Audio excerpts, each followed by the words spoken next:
ስለ ስጦታው መተላለፊያ መንገድ ነው የምናየው። መተላለፊያ የጌታ ስጦታ ተላለፋል። ስጦታ ሁሉ ተላለፋል። የራሱ የሆነ መተላለፊያ አለው። የእግዚአብሔርም ስጦታ የመንፈስ ቅዱስም ስጦታ መተላለፊያ አለው። አሜን። መንገድ አለው።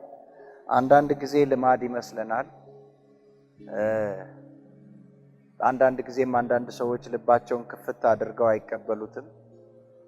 አንዳንዶች የገባቸው ደግሞ ወይም ባይገባቸው በሰዎች ላይ ሲሰራ ሲያው ደግሞ እነሱም ልባቸውን ክፍት ያደርጋሉ። ግን የእግዚአብሔር ስጦታ በገባንና በተጠባበቅነው ባመንበት ልክ እኛ ጋር ይደርሳል። አሜን። አንዱ ዛሬ የምናየው የእጅ መጫን። እጅ መጫን ምንድነው? እጅ መጫን። በእጅ መጫን ውስጥ የእግዚአብሔር ስጦታ እንዴት ይተላለፋል? እንዴት ነው የሚተላለፈው? እንዴት ይተላለፋል? የሚጫነው እጅ ነው። የሚታይ፣ የሚጨበጥ፣ የሚዳሰስ መጠኑ ልኩ የሚታወቅ ነው። የሚተላለፍበት ደግሞ የማይታይ ነው። አይታይም። የሚጫነው እጅ ከላይ ሲቀር በእጅ ላይ ከላይ በተጫነ እጅ ላይ የሚተላለፈው ግን ውስጥ ድረስ ይገባል። ውስጥ ድረስ ይገባል። መነሻችን አንደኛ ጢሞቴዎስ ምዕራፍ 4 ቁጥር 14 ላይ እንደዚህ ይላል። በትንቢት ከሽማግሌዎች እጅ መጫን ጋር የተሰጠህን በአንተ ያለውን የጸጋ ስጦታ ቸል አትበል። ምን ይላል? በትንቢት ከሽማግሌዎች እጅ መጫን ጋር የተሰጠህ የተቀበልከው አንተ ጋር የደረሰው በትንቢት ከሽማግሌዎችም ጋር እጅ በመጫን ነው። ሽማግሌዎች ትንቢት ብቻ አይደለም የተነበዩብህ፣ እጃቸውን ጭነዋል። እጃቸውን ሲጭኑብህ የተተነበየው ቃል፣ ያ ሐሳብ፣ ያ የእግዚአብሔር ስጦታ አንተ ውስጥ ገብቷል፣ ተቀብለኸዋል። ያንን ዛሬ አንተ ምን አትበለው? ቸል አትበለው። አሜን። እዚህ ጋር ጢሞቴዎስ ለአገልግሎት የበቃው አገልጋይ የሆነው እንደውም የጳውሎስ ታማኝ ባላደራ ያስቀመጠው እሱ ነው።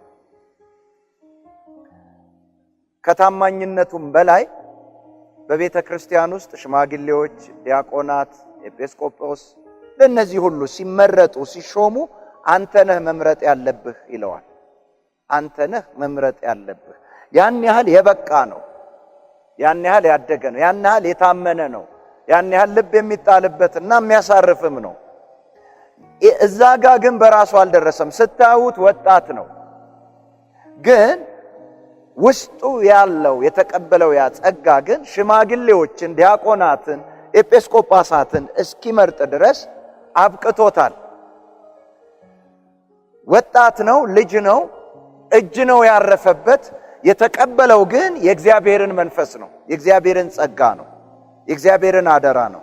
ያንን ወጣት ልጅ ታላቅ ቦታ ያስቀመጠው የተቀበለው ጸጋ ነው። ያ ጸጋ የተላለፈው በምንድን ነው? በእጅ መጫን ነው። እና ወጣትነትህን አትይ። ብዙ ጊዜ ይመክረዋል። እንደውም ታናሽነትህን ማንም አይናቀው እያለ በአገልግሎትህ፣ በባህሪህ፣ በመልካም ስነ ምግባር፣ በተለያዩ ነገር እንደውም አንተ ጎልተታይ ድመቅ እንጂ ማንም ታናሽነትህን አይናቀው እያለ ይነግረዋል። የከበረ ነገር በዚህ በታናሽ ሰውነት ውስጥ ተቀምጧል። የተቀበልከው ብሎ የሚለው ለዚህ ነው። እና ያ ያለፈበት ግን በምንድን ነው አለ እግዚአብሔር ቃል? እጅ በመጫን። አንዳንድ ጊዜ ሰዎች እጅ እንጭንባቸውና ይወድቃሉ ወይ ይንቀጠቀጣሉ። ያንን ብቻ ነው የምናየው። የሆነውን ነገር አናውቅም። አልፎ ይልቅ እንደውም መንፈስ ቅዱስ ሲሞሉና ልሳን መናገር ሲጀምሩ በመንፈስና በእሳት ሲጠመቁ ያን ጊዜ የእግዚአብሔር ነገር እንደተላለፈ ሰዎች ትንሽ የሚያዩት ነገር ያለ ይመስላቸዋል። ነገር ግን ሁሉ ጊዜ እጅ በተጫነበት የእግዚአብሔር ነገር ያልፋል። ሰው በሚያየው መልኩ በሚረዳው መልኩ ይገለጥ፣ በማይረዳው መልኩ ይገለጥ፣ በጌታ በኢየሱስ ስም እጅ ከተጫነ የእግዚአብሔር ነገር ይተላለፋል። አሜን። ይተላለፋል። እስቲ ይተላለፋል በሉ። ለዚህ ነው በትንቢት ከሽማግሌዎች እጅ መጫን ጋር የተሰጠህን ተሰጥቶሃል። አንተም ያንን ምን አትበለው ቸላት ምን አድርግ ነው የሚለው። እጆችህን እየጫንክ አንተም ምን በል ተናገር፣ ጸልይ። ጌታ ስሙ ይባረክ። ምን ነበረ እጅ በመጫን በመጽሐፍ ቅዱስ ውስጥ ሰው ውስጥ ያለው በሰው ውስጥ እንዲያልፍ መንገድ ያገኘው ምን ነበር? ዘሌዋውያን 16:21 ላይ ስታነቡት እንደዚህ ይላል። ከ20 ልጀምረው። መቅደሱንም የመገናኛውንም ድንኳን መሠዊያውንም ማስተሰሪያ ከፈጸመ በኋላ ሕያውን ፍየል ያቀርባል ይላል። ሕያውን ፍየል ያቀርባል። አሮንም ሁለቱን እጆቹን በሕያው ፍየል ራስ ላይ ይጭናል። በላዩም የእስራኤልን ልጆች በደል ሁሉ መተላለፋቸውንም ሁሉ ኃጢአታቸውንም ሁሉ ይናዘዛል። በፍየሉም ራስ ላይ ያሸክመዋል። በፍየሉም ራስ ላይ ምን ይለዋል? ምኑን ነው የሚያሸክመው? ኃጢአት የት ነው ያለው? የሰዎቹ ሕይወት ውስጥ፣ የሰዎቹ ኑሮ ውስጥ፣ የሰዎቹ ምልልስ ውስጥ፣ እዛ ውስጥ ኃጢአት አለ እና ፍየሉን ሕያውን ፍየል ያመጣና እጆቹን ጭኖ እላው ላይ ምን ይላል? ይናዘዛል። ይሄ ኃጢአት የእስራኤል ሁሉ ኃጢአት፣ የእስራኤል ሁሉ በደል፣ የእስራኤል ሁሉ መተላለፍ ባንተ ላይ ይሁን ይለዋል። እጆቹን ጭኖ ባንተ ላይ ይሁን። አፉ ይናገራል፣ እጁ ይጭናል። አፉ የሚናገረውን ነገር እጁ ምን ይላል? ያስተላልፋል። እና በፍየሉ ራስ ላይ ምን ይለዋል አለ? ያሸክመዋል። ገርም ነው። ከዛች ቀን ጀምሮ ፍየሉ ምንድነው? ምንድነው? እዚህ ጋር ልላችሁ የፈለኩት እጅ በመጫን ክፉ መንፈስም ይተላለፋል። የሰማችሁ ነው። እንደውም ጳውሎስ ለጢሞቴዎስ እንደዚህ ይላል፣ ከሰዎች ኃጢአት ጋር አትተባበር፣ ፈጥነህም እጆችህን አትጫን ይላል። ልብ በሉ። ኃጢአት ምን አለ ማለት ነው? ተላለፈ። ብዙ ጊዜ እጃቸውን የሚጭኑባችሁን ሰዎች ልትመርጡ የግድ ነው። በጣም የግድ ነው። ምን ስለሚል? ስለሚተላለፍ። የምንናገረው ነገር በእጃችን ውስጥ የማለፍ አቅም አለው፣ ብቃት አለው። ይሄ እግዚአብሔር በተፈጥሯዊ አሰራር ያደረገው ነው። ለዚህ ነው እዚህም ጋር የእስራኤል ልጆች ኃጢአት አለ፣ በደል አለ፣ መተላለፍ አለ። ከነሱ ላይ ዞር እንዳደርግ እነሱ ላይ ኃጢአታቸውን እንዳላይ ሕያው ነፍስ ያለውን ፍየል አምጣና እጆችን በሱ ላይ ጫን፣ ኃጢአታቸውን ተናገርበት። ኃጢአታቸውን ማይሸከማል፣ ፍየሉ ይሸከማል። እዛ ይለቀቃል ወደ ምድረ በዳ። ምን ተሸክሞ ይሄዳል ማለት ነው? ያ የተሰራውን የጊዜውን ኃጢአት እግዚአብሔር ሰዎቹ ላይ አያይም። ማን ላይ ነው የሚያየው? እየሰማችሁ ነው? ሊትራሊ ከዚህ አንስታችሁ አንድ ወንበር እዚህ ጋር ብታስቀምጡት ብትደርቡት እንደሚሆን እዚህ ጋር ይሄን ወንበር ማየት ትችላላችሁ። ከዛ በኋላ ብትፈልጉት ታገኙታላችሁ። የት ነው ያለው? አሁን በምን ያነሳሁት? በእጅ ያነሳሁት። ልክ እንደዚሁ የእስራኤልን በደል፣ ኃጢአት፣ መተላለፍ በፍየሉ ላይ ምን በለው አስቀምጠው። ሙሴ አሮንም እጆቹን ጫነ፣ የእስራኤልን በደል፣ ኃጢአት፣ መተላለፍ ሁሉ ተናዘዘበትና በጭንቅላቱ ላይ ምን አለው ይላል? አሸከመው። እነሱ ምን ሆኑ? ነፃ ሆኑ። ምን አለ ማለት ነው? ተላለፈ። ጌታ ይመስገን። ልክ እንደዚሁ በዚህ አቅጣጫ ነው የምላችሁ። በዚህ አቅጣጫ የትኛውም የኃጢአት መንፈስ በእጅ መጫን ውስጥ ይተላለፋል። እጃችሁን የምታስጭኑትን ሰው ልትመርጡ ይገባል፣ ልትለዩ ይገባል። ቅዱስ መንፈስ ነው አሁን ኃጢአት ወደዚህ የተላለፈው ወይስ ክፉ መንፈስ ነው? ኃጢአት ከማን ነው? ከዲያብሎስ ነው። ዲያብሎስ ክፉ መንፈስ ነው። የሱ ነው የተላለፈው። ኃጢአት የተላለፈበት ማንኛውም ሰው ኃጢአት ያለበት ደስታ የለውም፣ ሰላም የለውም፣ እረፍት የለውም፣ ነፃነት የለውም። ይሄ ኃጢአት ባህሪው ነው። ከእግዚአብሔር መንፈስ እንዳልሆነ ታውቃላችሁ። ኃጢአት እንደውም ባለበት ሰው በእግዚአብሔር ፊት በነፃነት መቆም አይችልም። ይታሰራል፣ አቅሙን ያጣል፣ ደስታውን ያጣል፣ ኮንፊደንሱ ይመታል፣ የመጸለይ አቅም ያጣል፣ የማምለክ አቅም ያጣል፣ ሰላም የለውም፣ ደስታ የለውም። በሱና በእግዚአብሔር መካከል ያለው ሰላም ህብረት ምን ይላል? ይበላሻል፣ ይደፈርሳል። ለዚህ እኮ ነው አማኞች እንኳን ዳግም የተወለደ ሰው ምናልባት ዛሬም የመጣ ሰው ዛሬ ዳግም ሊወለድ ይችላል አይደል? ዛሬ ተወለደ ማለት ማቹርድ ሆኗል ማለት አይደለም። ከእውቀት ከመረዳት ከግንዛቤ ጉድለት የተነሳ ኃጢአት ሊሰራ ይችላል። ለሱም ምን ተቀምጦለታል? የክርስቶስ ደም ተቀምጦለታል አይደለም? ለምንድን ነው የክርስቶስ ደም ያስፈለገው? ዳግም የተወለደ ማንም ሰው ኃጢአት ሲሰራ በእግዚአብሔር ፊት ምንድን ነው? ኃጢአት ነው፣ ነውር ነው። ከእግዚአብሔርም ጋር ከመንፈስ ቅዱስም ጋር ያለውን ህብረት ያሻክርበታል። ሁልጊዜ ነፃ ሆኖ ቅዱስ ሆኖ ጻድቅ ሆኖ ታጥቦ በእግዚአብሔር ፊት ያለው ህብረት ያማረ እንዲሆን የክርስቶስ ኢየሱስ ደም ምን አለ? ተቀመጠ። ኃጢአት መጥፎ ነው። ኃጢአት ክፉ ነው። ክፉ የሆነም ነገር በምን ይተላለፋል ማለት ነው? ልብ በሉ። ያንን ኃጢአት ነው ክርስቶስ ኢየሱስ በመስቀል ላይ ምን የሆነው? ኃጢአት የሆነው። ምን አደረገው? ተቀበለው። ማን ነው እሱ ላይ ያስቀመጠው? እግዚአብሔር የሁላችንን ሁሉ ኃጢአት ወስዶ ማን ላይ ያስቀመጠ? በእርሱ ላይ ያስቀመጠ። ልክ ኢየሱስ ኃጢአት ሆኖ መስቀል ላይ ሲሰቀል ጨለመበት ይላል አይደል? ቀኑ አልጨለመም? ጨለመ። ኤሎሄ ኤሎሄ ላማ ሰበቅታኒ ብሎ አልጮኸም? አምላኬ አምላኬ ስለምን ተውከኝ? እግዚአብሔር ምን አለው? ዘወር አለበት፣ ተወው። ሊመለከተው አልፈለገም። ኢየሱስ ምን ስለሆነ በዛ ቦታ? ኃጢአት። የማንን ኃጢአት? የኛን ኃጢአት። ከዛ በፊት ያለውን የነገርኳችሁ እስራኤላውያኖች በእግዚአብሔር ፊት የዘር ኃጢአት እንዳለ አለባቸው። ከአዳም የወረሱት ያ መንፈስ አለ። ግን በዕለት ተዕለት ተግባራቸው የፈጸሙት ኃጢአት በእግዚአብሔር ፊት እንዳይቆጠርባቸውና ሲገቡ ሲወጡ በእግዚአብሔር ፊት ንጹህ እንዲሆኑለት የበደላቸውን ኃጢአታቸውን መተላለፋቸውን ምን ላይ? ፍየሉ ላይ እጅ በመጫን ይተላለፋል፣ ነፃ ይወጣሉ። ግን መልሰው ኃጢአት የማድረግ አቅሙ አለ፣ እድሉ አለ፣ ሰፊ ነው። ለምን?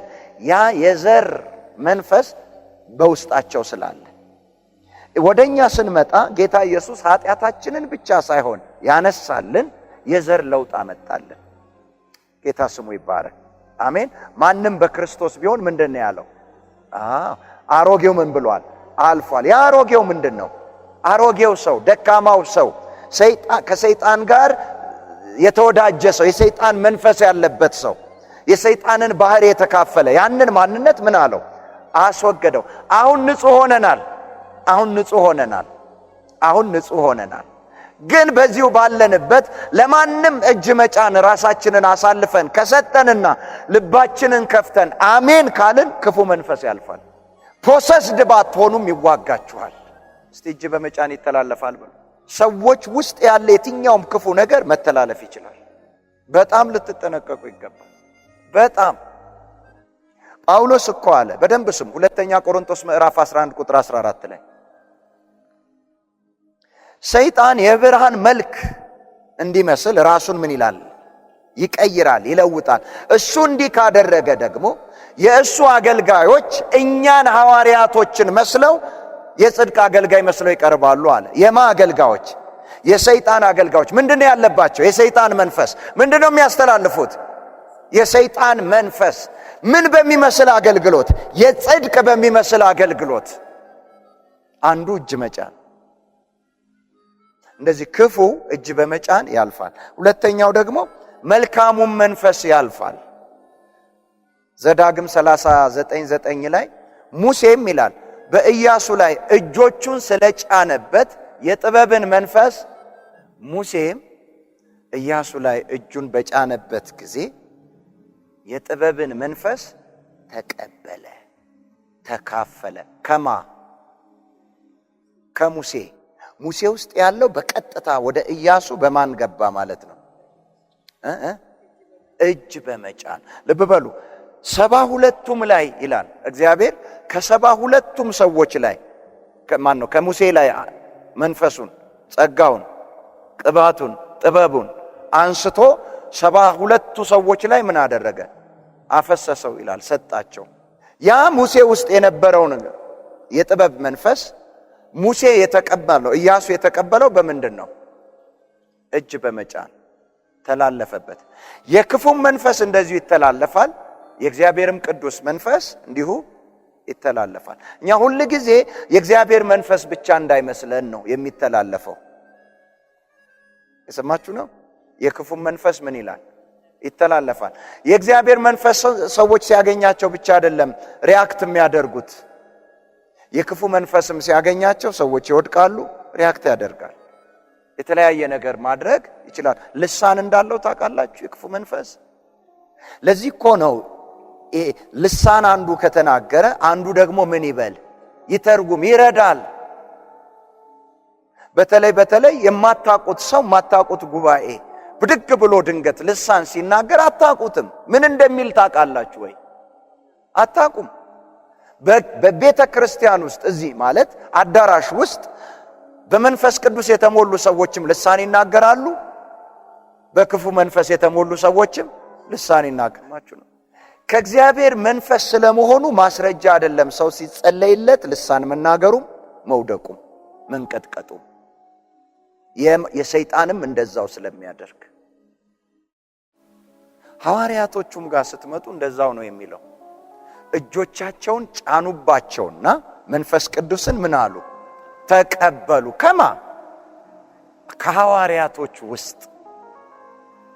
በምን ገባ? ይሄንን እንደውም ያጠንቋይ በጣም ልብ ብሎ አይቷል። ሐዋርያቶች እጅ የጫኑ ሰዎች መንፈስ ሲሞሉ ኃይል ሲሞሉ ሲያይ መጣና ወደ እነሱ ይላል። ሐዋርያት ሥራ ምዕራፍ 8 አንብቡት እባካችሁ። እኔም ገንዘብ ልስጣችሁና እጄን የሚጭንበት ሁሉ ኃይልን ይቀበል። እንደሚተላለፍ አውቋል። ያላወቀው ግን ምን ነው? የእግዚአብሔርን አሰራር የእግዚአብሔርን ምርጫ። እነዛ ሐዋርያቶች ናቸው። እግዚአብሔር ነው። ሊገዛ አይችልም። የእግዚአብሔር ጸጋ ሊገዛ አይችልም። ግን በምን ይቀበሉታል? በደስታ ትቀበሉታላችሁ። በነፃ የምትቀበሉት እግዚአብሔር የሰጠ። ሰውየው ግን መግዛት ነው የፈለገው። አንተም ገንዘብህም አብረህ ምን በል ነው ያለው ጴጥሮስ። ጥፉ። ግን ምን ነገር አውቋል ማለት ነው? እጅ በመጫን ኃይል እንደሚተላለፍ፣ የእግዚአብሔር ስጦታ እንደሚተላለፍ፣ ውስጥ ያለ ነገር እንደሚተላለፍ። እስቲ ከጎንህ ያለውን ሰው እንደዚህ በሉት፣ የእግዚአብሔርን ነገር ለመካፈል በሉት። የእግዚአብሔር ነገር ያለበትን ማወቅ ይቀድማል። የእግዚአብሔር ቃል ሲናገር በሉት ሐሰተኛ ነቢያት፣ ሐሰተኛ እረኛ፣ ሐሰተኛ ወንድሞች አሉ ይላል። ሶስተኛ ባርኮት ይተላለፋል። ባርኮት እጅ በመጫን ምን ይተላለፋል? ባርኮት። ሰዎች ይባረካሉ፣ ሕይወታቸው ይባረካል፣ ኑሯቸው ይባረካል፣ ሰላማቸው፣ ጤናቸው ባርኮት ይተላለፋል። ሉቃስ ምዕራፍ 24:40 ላይ ጌታ ኢየሱስን እጆቹንም አንስቶ ባረካቸው ይላል። እጆቹንም አንስቶ ምን አላቸው? ባረካቸው።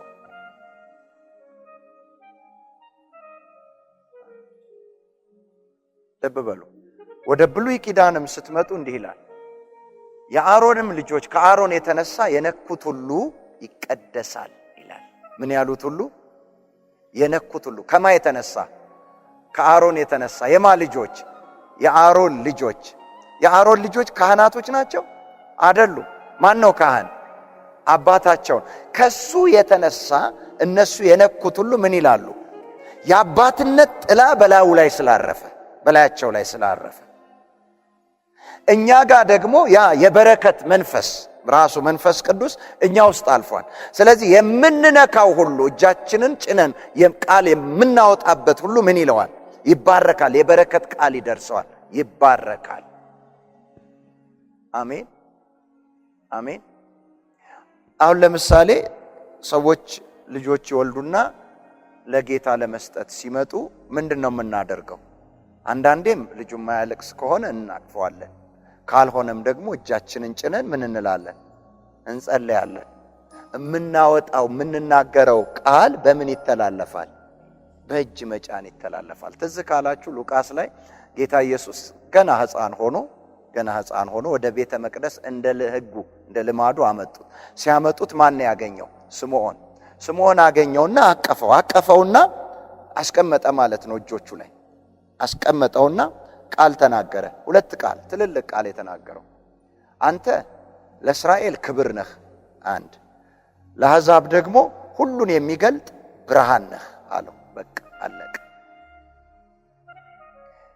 ይሄ ነገር በኢየሱስ ሕይወት ውስጥ እውን ሆነ። ለእስራኤል ምን ሆነ? ክብር። ለኛ ደግሞ ለአሕዛብ ለነበርነው ምን ሆነ? ሁሉን የሚገልጥ ብርሃን። እግዚአብሔርን ሁሉን ሲል ምን ማለቱ ነው? እግዚአብሔርን ብቻ አይደለም የገለጠልን። እግዚአብሔርን ሲገልጥልን በእግዚአብሔርነት በአምላክነቱ ጣዖታቶችን በከንቱነት ገልጦልናል። አሁን ጣዖታቶች ከንቱ እንደሆኑ አታውቁም? ዲያብሎስ እንደተሸነፈ አታውቁም? ሲሸነፍ፣ ሲነጠቅ፣ ጉልበት ሲያጣ፣ ሲገፈፍ ስልጣኑ ነበራችሁ? ማን ነው ያስረዳችሁ? መንፈስ ቅዱስ አይደለም? የተቀበልነው ቃል ነው። ልክ እንዲሁ ነው። ጌታ ኢየሱስንም እቅፍ አድርጎ ተናገረበት። ያ ቃል ያንን ቃል ሆነ። ያንን ቃል ነው የሆነው። እቅፍ አድርጎት ተላለፈ። አሁን ባሪያህን በሰላም ምን በለው አለ? አሰናብተው፣ የምኖርበትን ፈጽሜያለሁ። በቃ አለቀ። ጌታ ስሙ ይባረክ። እስቲ ባርኮት ይተላለፋል በሉ። ድገሙና በደንብ በሉ። ሰው ብቻ ነው ወይ የሚባረከው?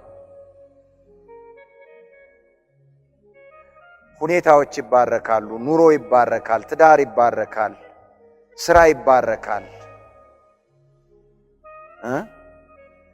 ዘመን ይባረካል። የማይባረክ የለም።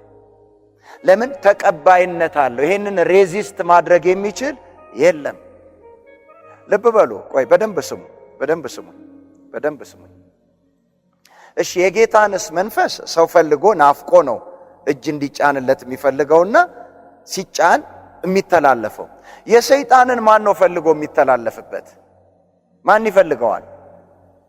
እየመሰለው ነው። የእግዚአብሔር እየመሰለው። ስለዚህ ሳያውቅም ምን ብሏል ማለት ነው? ተቀብሏል፣ አምኗል፣ ራሱን ምን ብሏል? ከፍቷል ማለት ነው።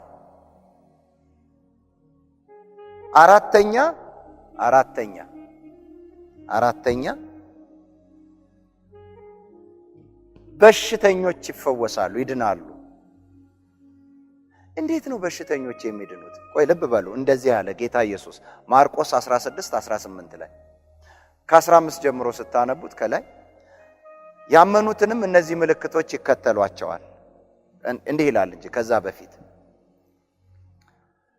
ያመነ የተጠመቀ ሁሉ ይድናል፣ ያላመነ ግን መቼ? አሁን ካለ በኋላ ያመኑትንም እነዚህ ምልክቶች ይከተሏቸው። ምን ያሉትን? በደንብ ስሙ። ምን ያሉትን? ያመኑትን። ከዛ ውስጥ ቁጥር 18 እጆቻቸውን በድዌዎች ላይ በበሽተኞች ላይ ይጭናሉ፣ እነሱም ምን ይላሉ? ይፈወሳሉ፣ ይድናሉ። እጆቻቸውን ምን ይላሉ? ይጭናሉ። እጅ ይጭናሉ፣ እነሱ ምን ማለት ነው? ቅድም እስካሁን ምን አንድ ነገር ብያችኋለሁ። እጅ መጫን ምን ማያ ነው ብለናል? ማስተላለፊያ። እንዴት ነው ታዲያ በታመመ ሰው ላይ እጅ ስትጭኑ እነሱ የሚድኑት ማለት ምን ማለት? ምንድነው የሆነው? ሂደቱ ምን ይመስላችኋል? ፈውስ ተላለፈ፣ በሽታ ምን ተባለ? ተዋጠ። ልክ እንዲህ ነው። ብርሃንና እንደ ጨለማ ነው። ብርሃን ጤና እንደ ብርሃን፣ በሽታ እንደ ጨለማ ነው። አሁን መሽቷል። በዚህን ሰዓት መሽቷል። እየመሸ ነው። ደንገዝገዝ ብሏል። ትንሽ ቆይተን ጨለማውን ማየት ከፈለግን ከውጭ አናስገባውም። ምንድነው የምናደርገው? መብራቱን ማጥፋት ብቻ ነው። የት አለ ማለት ነው? እዚሁ ነው ያለው። እሺ መልሰን ደግሞ ብርሃን ከፈለግን ጨለማውን አናስወጣውም። ምንድነው የምናደርገው? ብርሃን ነው የምናበራው። ጨለማው የት ነው? ተዋጥ። እዚሁ ነው ግን ምን ብሏል? ተውጧል። መስራት አይችልም።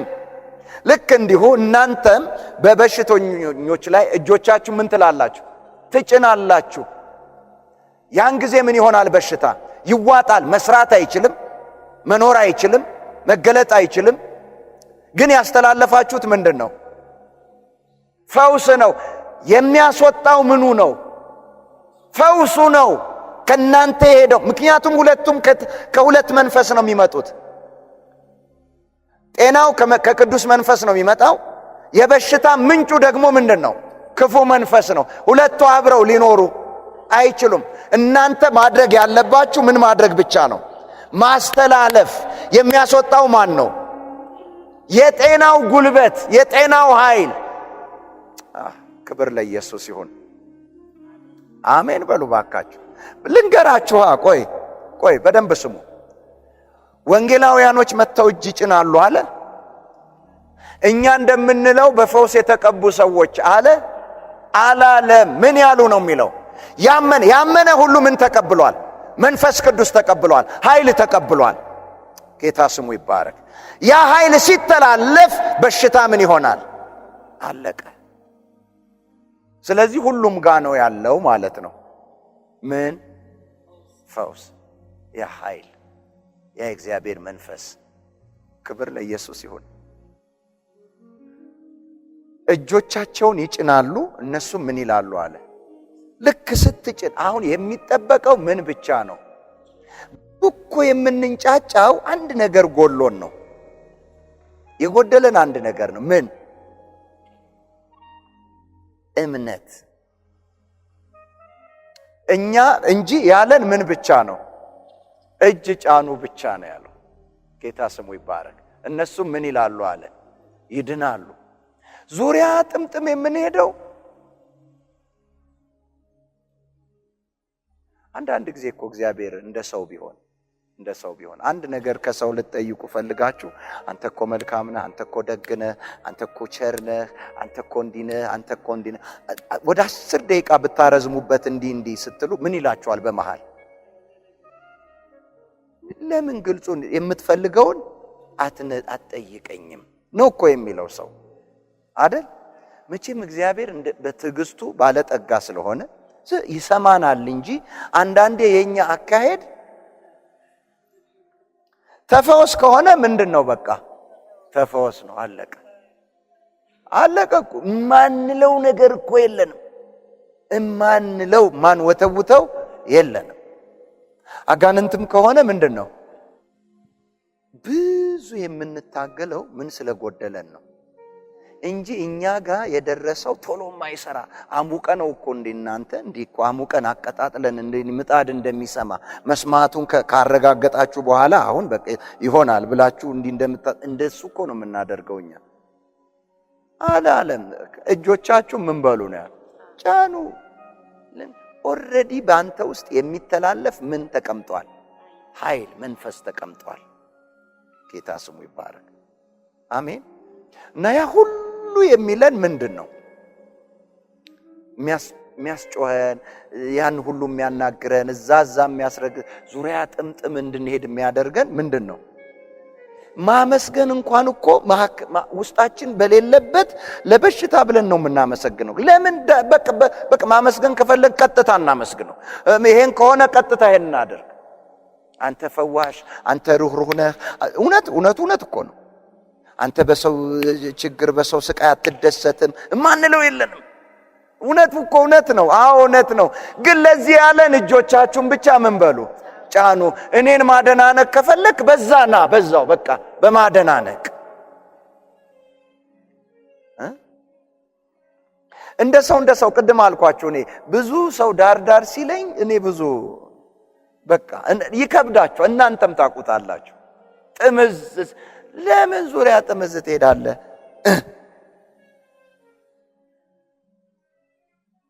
ለምንድን ነው እንደዚህ ዙሪያ ጥምጥም የምንሄደው? ከሰው አንድ ነገር ፈልገን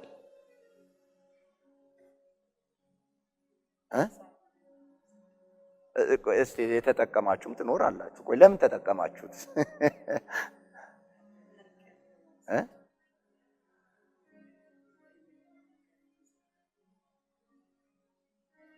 አሁን አንዳንድ ጊዜ በስልክም እሰማለሁ እቀበላለሁ። የእውነት ነው የምላችሁ። አንድ ነገር ከፈለኩ ከሰላምታ አልዘለም። ሰላምታ አልና የደወልኩት ብዬ ነው የምላት። አንዳንዴ ይመጣልኛል ስልክ፣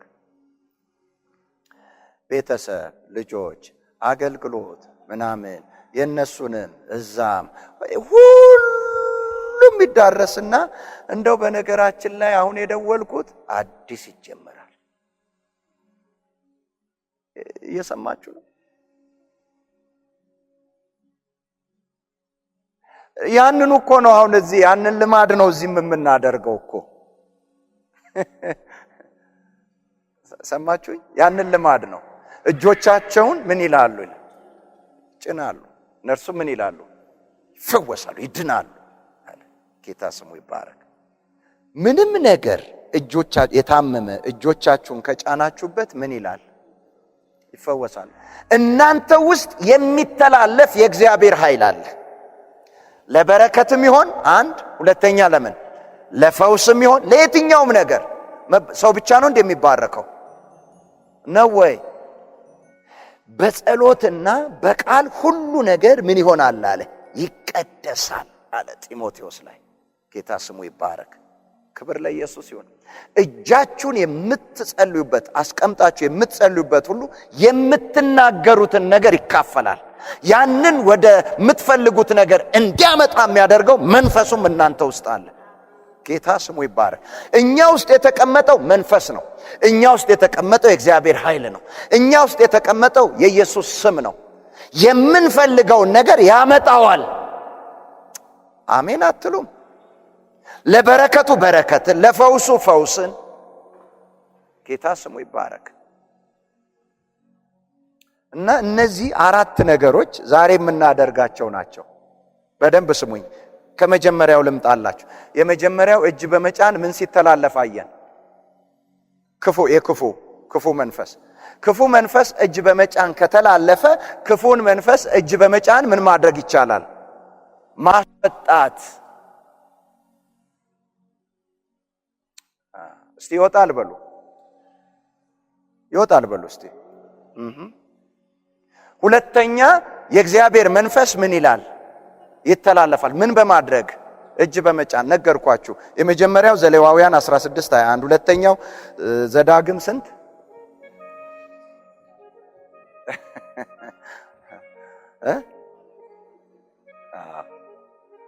ጌታ ይባርካችሁ። ሶስተኛው ባርኮት ሉቃስ 24:40፣ አራተኛው ማርቆስ 16:18 ምን? ፈውስ። እንግዲህ ዛሬ እንደዚህ ነው። በደንብ ስሙ። ዛሬ እንደዚህ ነው። እጆቻችን እኛ ጋር ናቸው። የጌታ መንፈስ እኛ ጋር አለ። ክብር ለኢየሱስ ይሁን። የእግዚአብሔር መንፈስ እኛ ጋር ካለ የምንፈልገው ነገር ማጋ አለ ማለት ነው። እኛ ጋር አለ። ለምን? ያ የምንፈልገውን ማድረግ የሚችል መንፈስ ቅዱስ ማን ውስጥ ነው ያለው? እኛ ውስጥ ነው ያለው። ጌታ ስሙ ይባረክ። አሜን። የመጀመሪያው ያስቸግራችሁ የክፉ መንፈስ ካለ እጄን ምን አልኩ ነው? ጫንኩ። አንድ ነገር ልንገራችሁ። ዳዊት ያለው ውሃ እንዲያፈርስ አለ። ውሃ ምን እንዲል? እንዲያፈርስ። ሱናሚን አይታችሁታል? ለሱናሚ የከበደው ነገር ምን ነበር? ለመጣል፣ ለመገልበጥ። የውሃን ጉልበት ሲናገር ነው። ውሃ እንዲያፈርስ አለ ዳዊት። ጠላቶቼን እግዚአብሔር በእጄ ያፈረሳቸው አለ። እየሰማችሁ ነው? በምን ያፈረሳቸው? እችን እንተርጉማት። ጠላት ማለት ምን ማለት ነው? ተቃራኒ። በቃ ጤንነታችሁን በምትፈልጉበት አቅጣጫ ምንም ያመጣ በሽታ፣ በሰላማችሁ፣ በእድገታችሁ፣ በረፍታችሁ፣ በከፍታችሁ፣ በመክበራችሁ እንደዚህ ተቃውሞ የሚመጣ የትኛውም ምንድነው ማለት ነው? ጠላት ነው። እግዚአብሔር ውሃ እንዲያፈርስ ጠላቶቼን እጄ አፈረሳች። ምን ማለቱ ነው? እኔ ማደግ ስፈልግ ውድቀቴን የሚነካካ የሚያነሳሳ እንድወድቅ የሚያደርገኝን እጄን ምን አልኩበት? ጫንኩበት። ምን አለ? ፈረሰ። ጌታ ስሙ ይባረክ። አሜን። በማን እጅ አፈረሰው አለ? በራሴ እጅ አፈረሰው። ውሃ እንደሚያፈርስ ሱናሚ ይምጣላችሁ። ቅድምም እንዳልኩት ምን ነበር የተረፈ ለሱናሚ? ከሱናሚ ያመለጠ ምን ነበር? ነክቶት ማለት ነው። ያ አንዴ የመጣው ጃፓን ነው አይደል? ያልፈረሰ አለ? በነበረ አቅሙ በነበረ ማንነቱ የቀጠለ አለ? የለም አይደል? ልክ ዳዊትም እንደዚሁ ነው። ውሃ እንዲያፈርስ እግዚአብሔር በእጆቼ ጠላቶቼ ምን አላቸው? አፈረሳቸው። በማ እጅ? ያንተን ነገር በሉልኝ ከጎን የሚሰራው አንተኑ ተጠቅሞ ነው። አይሆንም ካልክ ከለከልከው ለእግዚአብሔር። የሚሰራው ባንተ ነው። ይቻላል ካልክ ፈቀድክለት፣ የእግዚአብሔር ችሎታ ባንተ ያልፋል። አሜን አላችሁ? እስቲ ይቻላል በሉ። ለዚህ ነው ጳውሎስ ኃይልን በሚሰጠኝ በክርስቶስ ሁሉን እችላለሁ። ክብር ለኢየሱስ ይሁን። ምንን በሚሰጠኝ? ኃይልን በሚሰጠኝ በሱ ሁሉን እችላለሁ። ሰይጣንም የመጀመሪያ ነገር ሽንፈት ወደ ሰው ሕይወት ውስጥ ሲያመጣ ሰዎችን ምን ውስጥ ይከታቸዋል? ስጋት ውስጥና አለመቻል። አልችልም ይመጣል መጀመሪያ፣ አይሆንም ይመጣል መጀመሪያ። በቃ እነሱን ማንም ሊያንቀሳቀሳቸው አይችልም። ለማን አይደለም መውደድ፣ ለእግዚአብሔር ምን አሉበት? ዘጉበት። እግዚአብሔርና እኔ የማንችለው የለም በሉ። ለእግዚአብሔርና ለእኔ የማይሆንልን የለም በሉ። በቃ አንተ እግዚአብሔርን ከራስህ ጋር ካደረክ ምንድነው የሚከብድህ?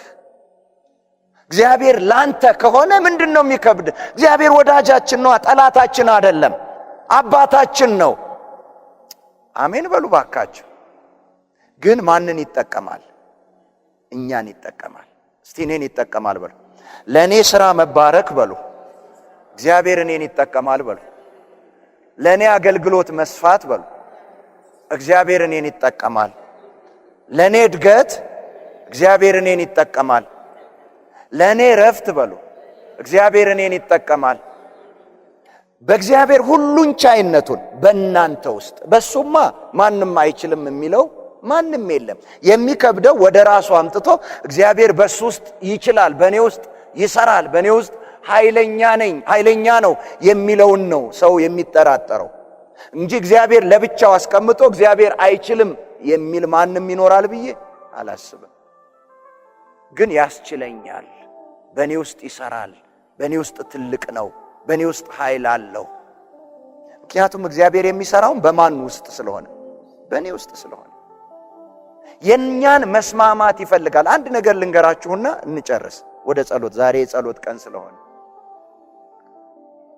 ቆይ ዝም ብሎ ማርያም ውስጥ ቅድስት ማርያም ውስጥ ኢየሱስን ማምጣት አይችልም ነበር ወይ? እግዚአብሔር አይችልም ነበር ወይ? እሷ ነች ወይ ያመጣችው? አይደለም። ከሴቶች ሁሉ ተለይተሽ አንቺ የተባረክሽ ነሽ፣ የማህፀንሽም ፍሬ የተባረክ መርጧታል፣ የተባረከች ነች፣ ጸጋም ሞልቷታል፣ አክብሯታል፣ መረጣት። ግን ልጁን ያመጣ ማን ነው? ንገሩኝ። እንድትጸንስ ያደረጋት ማን ነው? ለምን ዝም ብሎ አላደረገም? እሱ ከሆነ ያደረገው አዎ መንፈስ ቅዱስ ነው።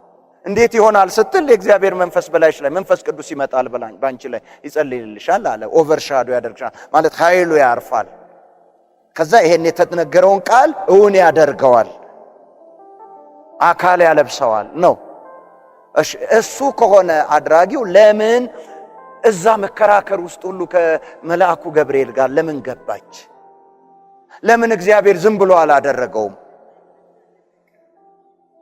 ማወቅ አለባት፣ ማመን አለባት፣ መቀበል አለባት። ስራው ከማን ጋር ነው የሚሰራው? በሷ መስማማት ነው የእግዚአብሔር ኃይል የሚገለጠው።